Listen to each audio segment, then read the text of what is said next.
मथुरा का शाही अखाड़ा पूरे राज्य से आए लोगों से भरा हुआ है। माहौल तनावपूर्ण है। मथुरा के नागरिक कंस के अत्याचारी शासन से वाकिफ हैं। उन्हें पता है कि कुछ महत्वपूर्ण घटित होने वाला है। कंस ऊंचे मजाकिया लहजे में, तो वृंदावन का ग्वाला आखिरकार अपनी नियति को प्राप्त करने के लिए आ ही गया। तुम बहुत समय से मेरे लिए कांटा बने हुए हो कृष्ण। आज तुम्हारी चालें और शरारतें खत्म होंगी। कृष्ण शांत और आश्वस्त। कंस, तुम्हारे आतंक के शासन ने मथुरा के लोगों को बहुत समय से परेशान किया है। तुमने अनगिनत अत्याचार किए हैं और आज न्याय होगा।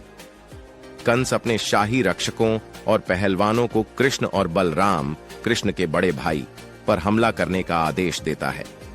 कृष्ण और बलराम अपनी दिव्य शक्ति और कौशल का प्रदर्शन करते हुए उन्हें आसानी से हरा देते हैं। कंस क्रोधित, तुम्हें लगता है कि तुम मुझे हरा सकते हो? मैं राजा हूं, मैं अजेय हूं।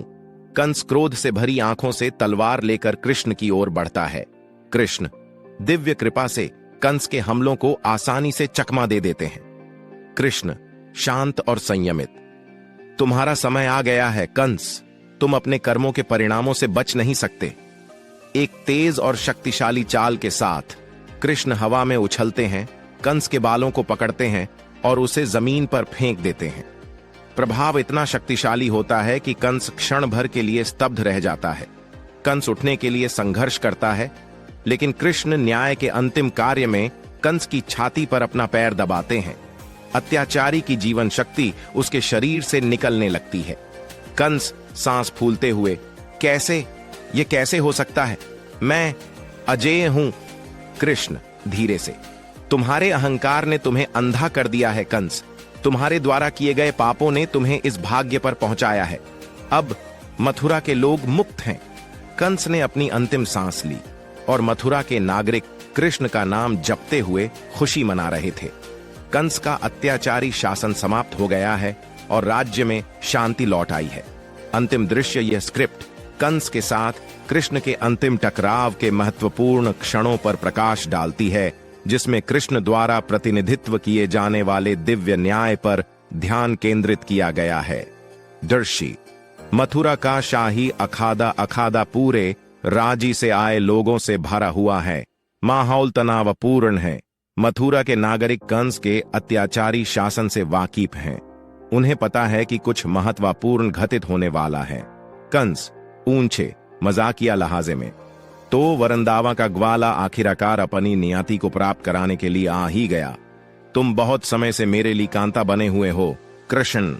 आज तुम्हारी चालें और शरारतें खत्म होंगी। कृष्ण शांत और आश्वस्त। कंस, तुम्हारे आतंक के शासन ने मथुरा के लोगों को बहुत समय से परेशान किया है। तुमने अनागिनत अत्याचार किए हैं और आज न्याय होगा। कंस अपने शाही रक्षकों और पहलवानों को कृष्ण और बलराम, कृष्ण के बड़े भाई, पर हमला कराने का आदेश देता है। कृष्ण और बलराम अपनी दिव्य शक्ति और कौशल का प्रदर्शन कराते हुए उन्हें आसानी से हरा देते हैं।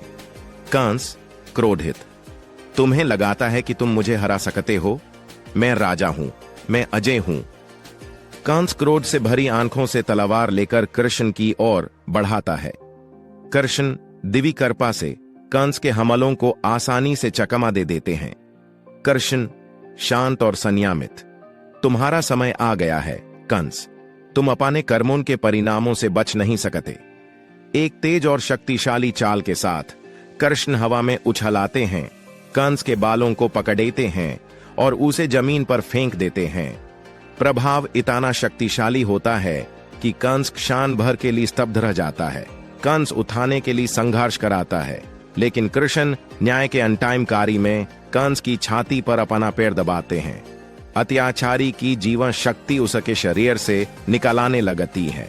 कंस सांस फूलेट हुए, यह कैसे हो सकता है? मैं अजेय हूं। कृष्ण धीरे से, तुम्हारे अहंकार ने तुम्हें अंधा कर दिया है कंस। तुम्हारे द्वारा किए गए पापों ने तुम्हें इस भागी पर पहुंचाया है। अब मथुरा के लोग मुक्त हैं। कंस ने अपनी अंतिम सांस ली और मथुरा के नागरिक कृष्ण का नाम जपाते हुए खुशी मना रहे थे। कंस का अत्याचारी शासन समाप्त हो गया है और राज्य में शांति लौट आए हैं। अंतिमदर्शी यह स्क्रिप्ट कंस के साथ कर्षण के अंतिम टकराव के महत्वपूर्ण कशनों पर प्रकाश डालती है, जिसमें कर्षण द्वारा प्रतिनिधित्व किए जाने वाले दिव्य न्याय पर ध्यान केंद्रित